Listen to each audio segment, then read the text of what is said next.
Today, on Be Something Wonderful, Neville's insanely simple way to manifest anything without resistance. I am your host, Tom Kearin, and these are the studios of Be Something Wonderful, where we help you level up and become the best version of yourself. Creators, good morning and welcome back to the studios of Be Something Wonderful.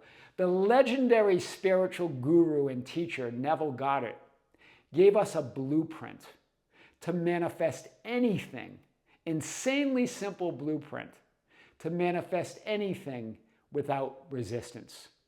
So let's start here. He says, imagine it, assume it, and resist nothing. In other words, what is he saying? Prepare the place, prepare yourself to receive the reality that you desire, to receive and be everything that you want and desire. Prepare your place. Where? Within. You assuming it, you imagining it. Here's what Neville says. You want to go someplace, you can't afford it. Put yourself there. It's all in your imagination. Right? The idea, well, I want to travel the world, or I want to be with my specific person, or I want this ideal job, or I want this amount of money, I want to be this, I want to be here in my life, I want to be at a certain stage in my life. Well, go there. Go there. Put yourself there. Right? It reminds me of that story that I've talked about in other videos. In the Old Testament, 2 Kings 3, where there's the 3 kings are dying of thirst in the desert.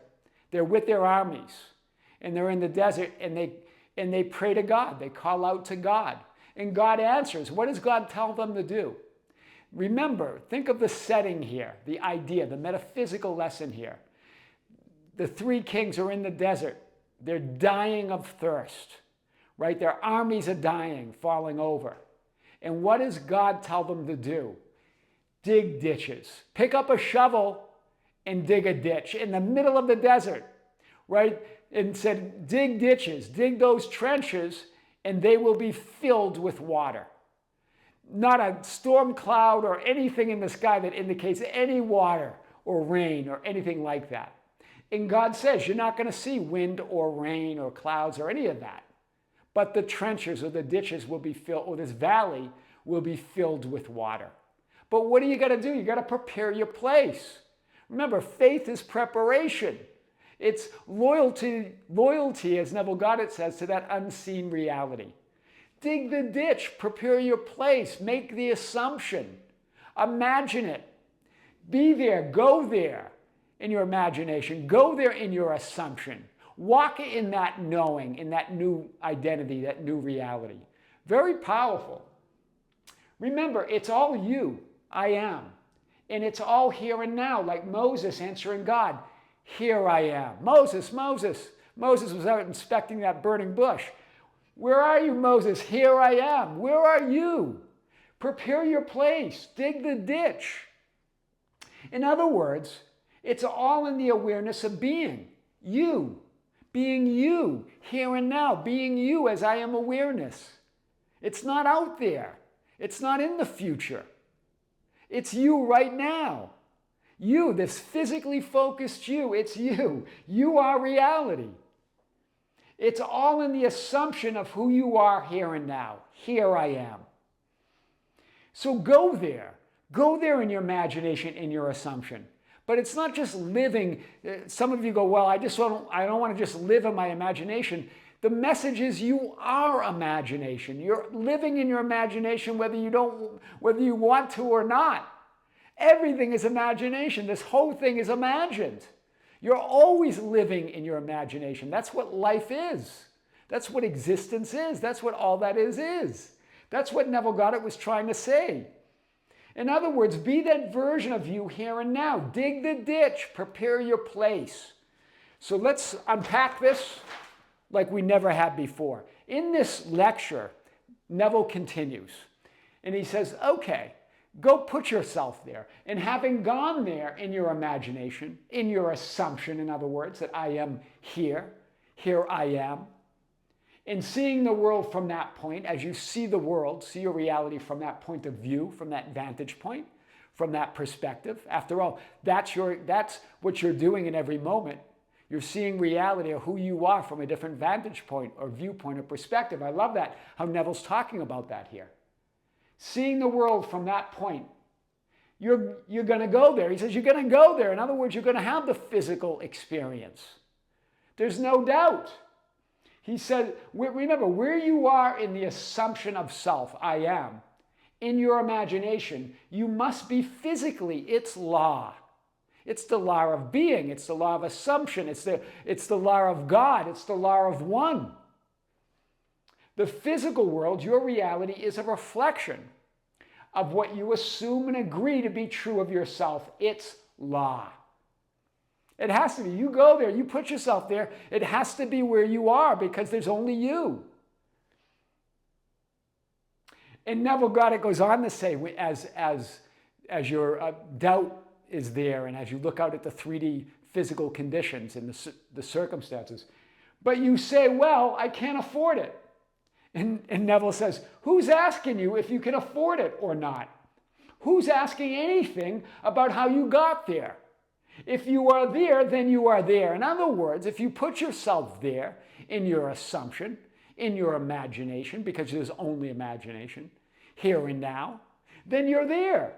If you were there, then you were there. I love that. If you were there, then you're there. Who's asking about how? You're already there.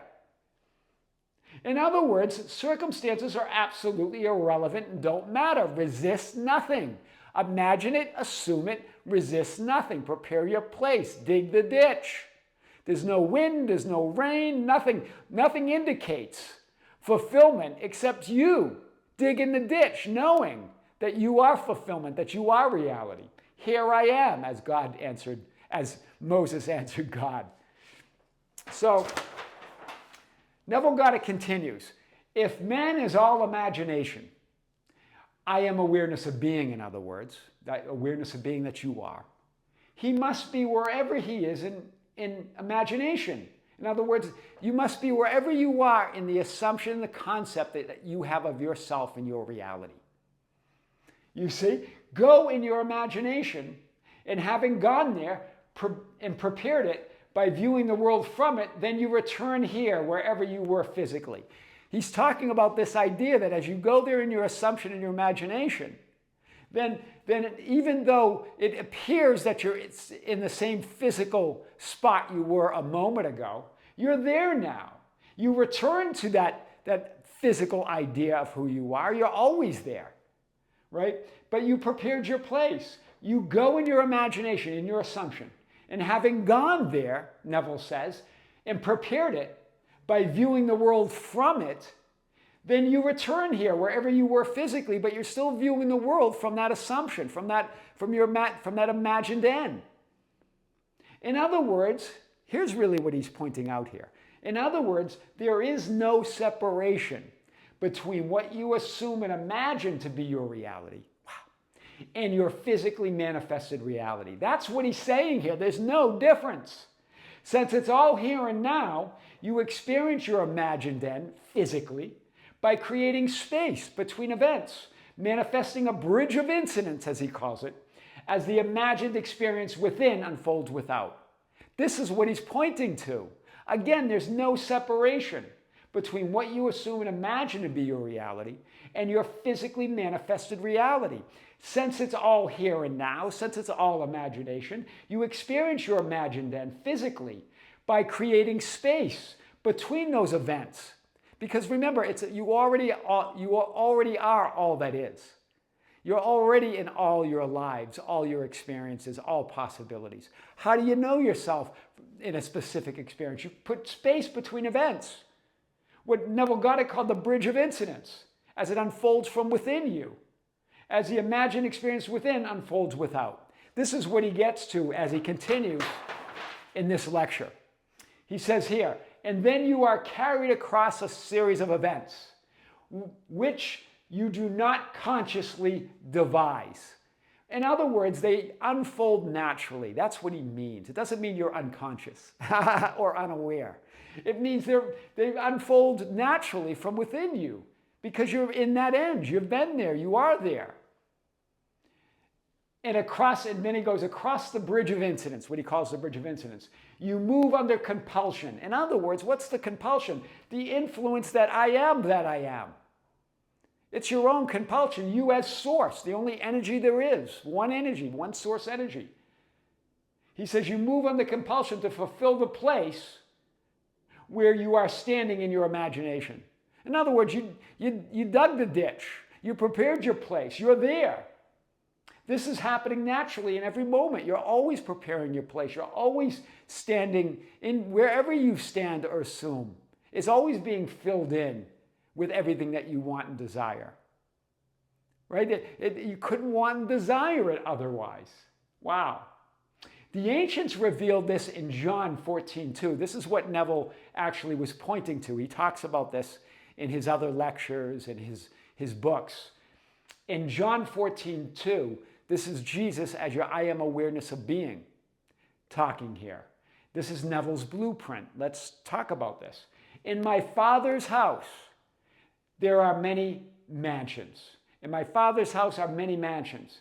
If it were not so, I would have told you. I go to prepare a place for you. Here it is being revealed, this idea that in ultimate reality, in the source that you are, in existence itself, in the great I am, the Father's house, ultimate reality, existence, all that is, are infinite versions of you in your reality, are many mansions. In other words, infinite versions of you in your reality, everything you want and desire, within your awareness of being, all that is. Within your house, your awareness of already being everything that you desire to be. And it is so because non-existence doesn't exist. That's what Jesus is saying here. If you can imagine and assume it, then it exists here and now as a fulfilled reality. That's what he said. If it were not so, I would have told you. In other words, if it were not so, you wouldn't have been able to imagine it or desire it or assume it. You can't assume, imagine, or desire what's not already yours, who you are not. You must already be that person. You must already be living that reality, or you would know it. Jesus says it here. If it were not so, I would have told you. I am not. Non-existence doesn't exist by definition. So I would have told you. I go to prepare a place. So go and dig your ditch. Prepare your place. Right? But be in that assumption of who you desire to be. In other words, if it were not so, you wouldn't even be able to desire it and imagine it and say, I am that. That's what they were getting at. I would have told you. You wouldn't know. Right? I go to prepare a place for you. You're always assuming and imagining what's true of you, what you believe is the truth of you and your reality. You're always preparing a place. Question is, what ditch are you digging? What place are you preparing for yourself? And if I go and prepare a place for you, I will come again and receive you to myself, that where I am, there you may be also. Wow. Then in the ancients demonstrating how you merge with that assumed reality, that imagined reality in that moment. As soon as you prepare that place, you come again and you're received onto that place by yourself, by your own awareness of being. In other words, you're shifting, creating, and manifesting, physically unfolding from within you in every moment. You're always where you are and what you imagine and assume yourself to be. You as that I am awareness. You as all that is. You as that one divine mind. Question is, who are you and where are you? Are you digging the ditch? Are you preparing your place? Because that's always changing in every moment. And then it unfolds within your physical experience, this now moment. You see here the vertical. The physically manifested reality is actually always changing in every moment. That's why Neville Goddard says, don't resist anything, right? We're going to talk about this idea. I know some of you talk about ignoring circumstances and all that. Remember, Neville's message was resist not evil, right? Renounce it instead. Don't give it reality. That's what he's really saying. We're going to talk about this today. Allow it to unfold naturally. It's always changing anyway. Resist nothing. So this is powerful. Well, let's go to it. So you ask, what about negative thoughts, feelings, triggers, and other contrary and opposite circumstances, and conditions. Those changing appearances, remember, are not reality. You are. All of those thoughts and feelings that you label positive or negative or unwanted or wanted, or triggers or opposites, do nothing with them because they're not reality. You are. Resist nothing. Remember, what changes is not real or reality. You are. You're the reality that gives it all life. It doesn't, remember, they're real experiences, but they're not reality. They're not outside of you. You're reality. Neville Goddard says it here. When you resist evil, you give it attention. You continue to make it real. That's what you do when you resist them, when you try to get rid of them, when you try to influence them, when you try to change them, when you even try to ignore them and run away from them. Just leave them. Do nothing. Be indifferent. In other words, what you resist, what you push against, what you try to change, what you try to ignore, avoid, or get rid of, you put there. You put them there and yourself there and make it real in your reality. You put yourself there. Do you see it? You put yourself in that reality, in that version of you that makes that real. Because you're the only reality. Neville Goddard says, do this instead. When you renounce evil, you take your attention away from it and give your attention to what you want. In other words, reality is your attention or your awareness. What you give your time, space, and attention to is your entire life experience. Why would you give your time, space, and attention to something that's unwanted or negative or not your desired reality? Why give that reality? Why make it real? Neville Goddard's talking about the proper use and definition of denial, or denying reality or negative or contrary conditions. Denying doesn't mean resisting. He's talking about renounce it. Renounce it by pulling your attention from it. Not denying them. They're just not, you're not going to give your attention to them. Right? You're pulling your attention and awareness from those conditions. You're just going to allow them to be. Doesn't mean you're not going to see them. It doesn't even mean that you might even experience them as the awareness. But they mean nothing. Right? So let's talk about this. Jesus, your I am awareness of being, demonstrated this when negative and contrary conditions were in his face. Remember when he got captured, he was in front of Pontius Pilate, right? And Pilate representing negative conditions, that contrary conditions that are in your face. He's asking him questions and trying to get the attention of Jesus as your I am awareness. But you know, and Pontius Pilate even says to him, hey, don't you know, I'm asking you a question. What, you don't answer me? You're just going to ignore me? Jesus doesn't answer him at first, right? Doesn't give them attention, doesn't make it real. When he finally does answer, what does he say?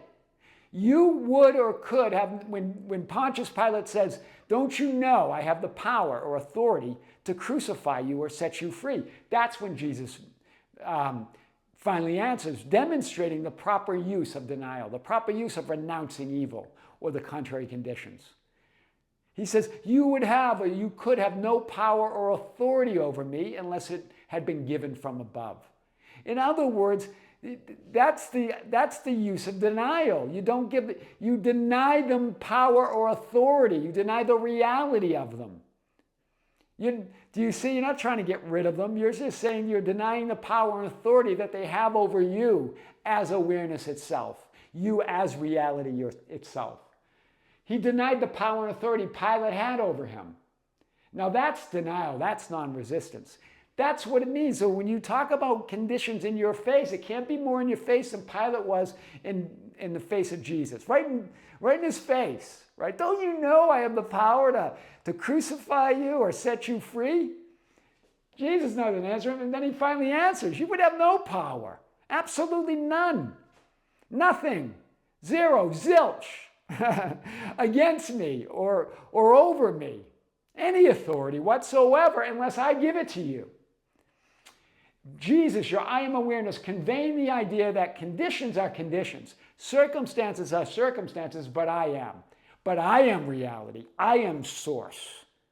I am all that is. That's what he was saying there. You give reality all the reality it has. There's no reality without you. That's Neville Goddard's insanely simple way to manifest anything without resistance. I am your host, Tom Kearin, and these are the studios of Be Something Wonderful, where we help you level up and become the best version of yourself. Creators, be sure to join us on the Tom Kearin channel. We have another powerful video that's going to be released on that. And join us this coming Sunday for our 4th live event of the year, our 4th live stream, where I answer your questions as you ask them. Until next time, with great love, with great light and infinite gratitude, this is Tom Kearin here in the studios of Be Something Wonderful. We'll see you soon.